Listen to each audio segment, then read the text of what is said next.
Hello everyone, welcome back to my channel. तो पीछे का माहौल देख के आपको तो सबको तो पता है कि आज का टॉपिक सबसे बड़ा टॉपिक है इजराइल और ईरान का वॉर।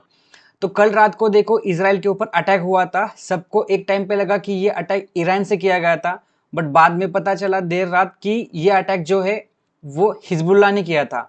अभी देखो इजराइल का जो डोम सिस्टम है उसने तो वो हवा में सारे मिसाइल उड़ा दिए थे, इसलिए इसका ज़्यादा इम्पैक्ट नहीं हुआ। बट एक समय के लिए लगा था कि ये ईरान का अटैक है, इसलिए देखो कल पूरे चौतरफा गिरावट थी यूएस मार्केट में।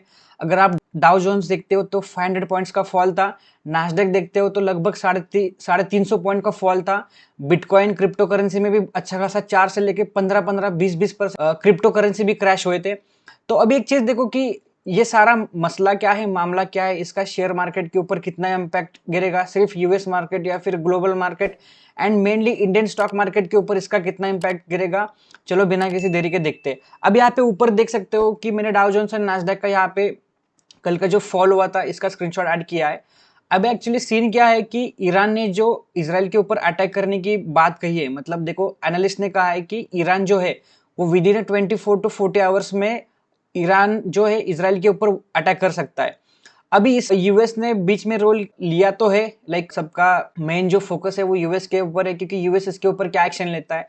अब एक चीज देखो, कल प्रेस कॉन्फ्रेंस हुई, उसमें एक जर्नलिस्ट ने पूछा कि जो यूएस के प्रेसिडेंट है जो बाइडन, आपका इसके ऊपर क्या कहना है। तो उन्होंने सिर्फ कहा डोंट। ओके, सिर्फ डोंट। यहाँ पे मैं वीडियो भी ऐड करता हूँ, यहाँ पे देख लेना। Mr. President, to Iran in this moment? Don't.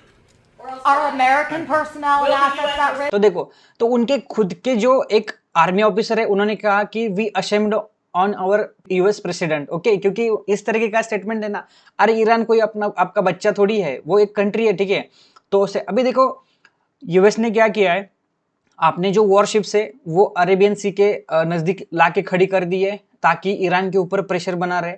But मुझे नहीं लगता कि इसका कोई इम्पैक्ट ज्यादा गिरेगा। अगर ईरान ने सोच लिया कि मुझे इसराइल के ऊपर अटैक करना है तो भाई वो करके रहेंगे, ठीक है। और एक चीज समझना, लास्ट टाइम जब रशिया और यूक्रेन का वॉर हुआ था तब भी देखना अच्छा खासा मार्केट में फॉल हुआ था, लगातार 2 दिन 3 दिन मार्केट गिर रहा था और एक समय पे 550 से लेकर 600 पॉइंट का गैप डाउन ओपन दिया था निफ्टी में, ठीक है। एंड जब इसराइल और हमास का वॉर हुआ था, देखना वो आपस का मामला है, उनका हमेशा रहता है, तो इसका इतना इम्पैक्ट नहीं था। एक दिन के लिए मार्केट ने डिप दिया था, इमीडिएटली रिकवर हुआ था एंड अगले दिन से फिर से नया हाई लगाया था। बट इस बार देखो ईरान एंड इसराइल जो है वो बड़ी कंट्रीज है, ठीक है। तो ये चीज ध्यान में रखना।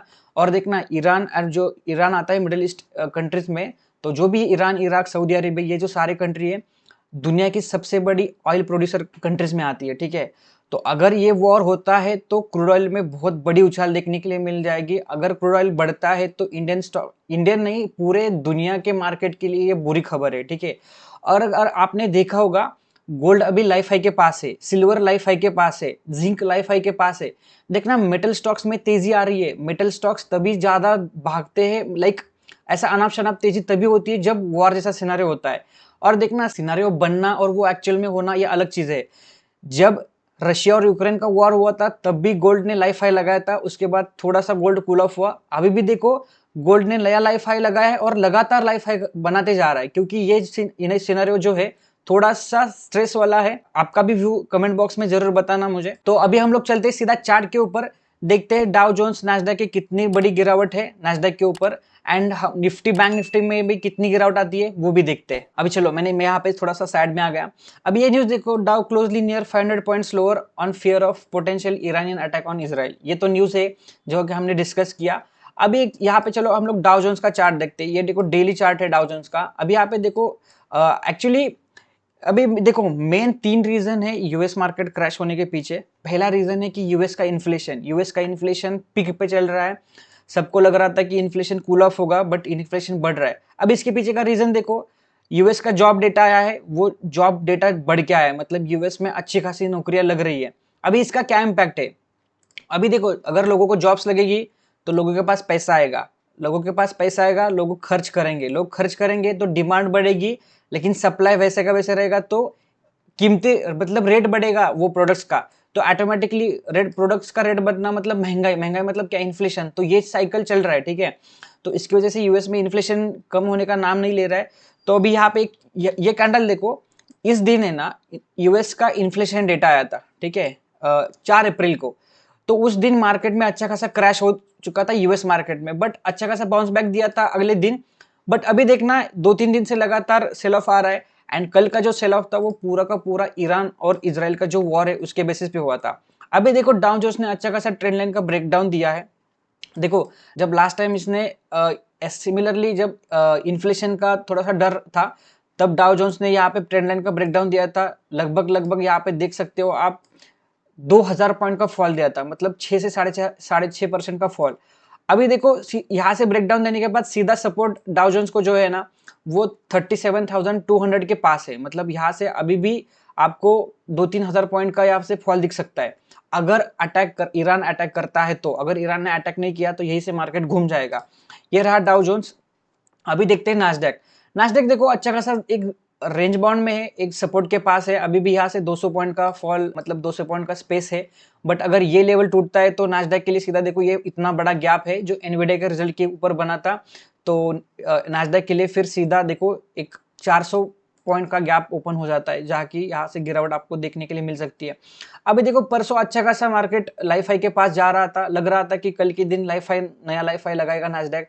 बट देखो कल जो न्यूज आया सीधा गैप डाउन ओपन, एंड सारे के सारे जो बुल्स थे, मतलब जो बायर्स थे, ट्रैप हो गए।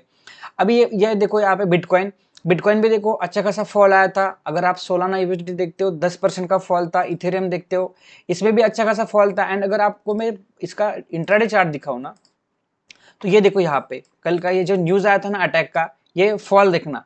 मतलब अगर आप देखते हो पूरे फॉल का देखो 12% का फॉल है, ठीक है, ये सोलाना यूएसडीटी है, 12% का फॉल। जब न्यूज आया था ना सारा का सारा यूएस मार्केट हो, बिटकॉइन करेंसी मार्केट हो, सारा क्रैश हो चुका था, क्योंकि एक समय के लिए सबको लगा था कि ये ईरान ने अटैक किया था। बाद में जाके जब पता चला कि भाई ये हिजबुल्ला ने किया था, थोड़ा बहुत मार्केट रिकवर हुआ, थोड़ा बहुत हुआ, ज्यादा नहीं। अगर डाउ जोन्स का मैं इंट्राडे का चार्ट दिखाता हूँ, ये देखो थोड़ा बहुत रिकवर हुआ, थोड़ा सा पुल बैक आया। वो भी जिन्होंने शॉर्ट किया था वो पोजीशन क्लोज करके गए थे, क्योंकि 2 दिन छुट्टी है। पता चला कि अगर समझौता वगैरह हो गया तो मार्केट भाग जाएगा।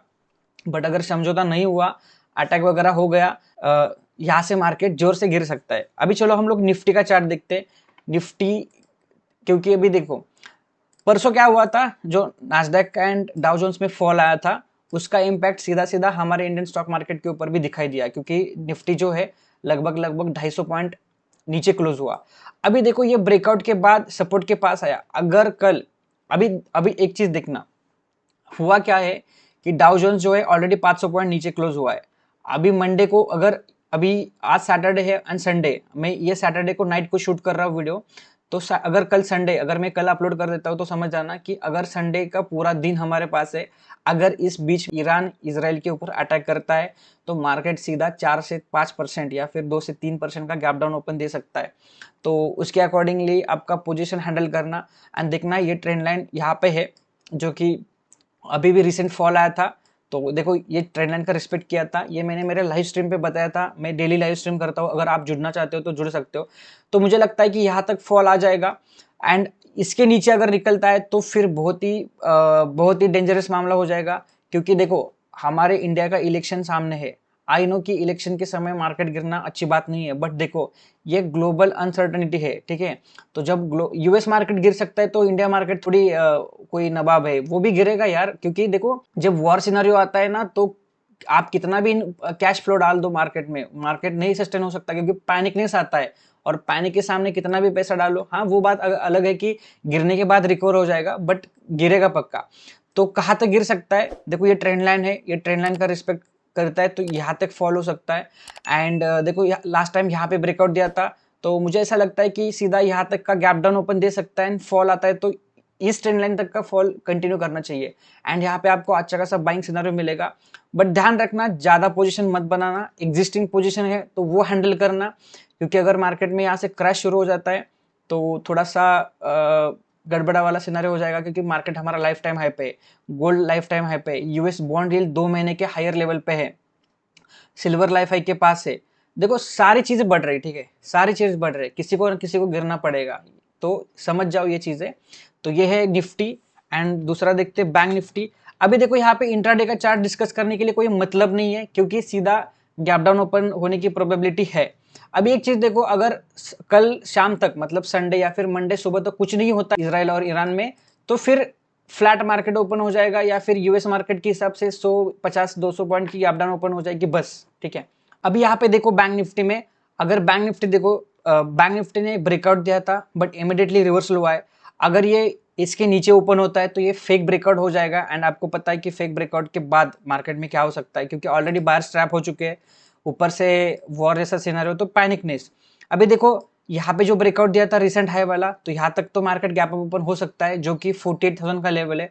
अगर 48,000 के नीचे निकलता है तो सेम देखो बैंक निफ्टी के लिए भी ये ट्रेंड लाइन है, तो यहाँ तक मार्केट आ सकता है, क्योंकि सबसे ज्यादा इंपैक्ट तो बैंक्स के ऊपर आएगा, उसमें कोई डाउट नहीं। अभी देखो ऊपर से टीसीएस का भी रिजल्ट आया। अभी टीसीएस का रिजल्ट जो है वो ठीक ठाक है, जो प्रेस कॉन्फ्रेंस है उसमें गाइडेंस के बारे में अच्छा कहा है, पाइपलाइंस अच्छी खासी है, देन लाइक पॉजिटिव चीजें कही है। तो मार्केट अगर उसके ऊपर रिएक्ट करता है तो शायद आईटी में बाइंग आती है तो रिवर्सल हो जाएगा, बट वहां पे भी सेल ऑफ आता है। अगर वहां पे भी कुछ मार्केट को ऐसा लगा कि पॉजिटिव नहीं है तो आईटी सेक्टर भी कल गिरेगा, ग्लोबल सेंटीमेंट की वजह से बैंक निफ्टी वो भी गिरेंगे। तो अपनी जो पोजीशन है वो संभाल के ट्रेड करना, ठीक है। एंड ये थोड़ा सा मामला सीरियस है, गड़बड़ी मत करना बाय के लिए कि मुझे बाय करना है, अच्छा खासा डिप मिल रहा है, तो ये चीजें ध्यान रखना। सो आज के लिए इतना ही। अगर वीडियो अच्छा लगा, इन्फॉर्मेशन अच्छी लगी तो चैनल को शेयर, लाइक, सब्सक्राइब जरूर करना। Thank you.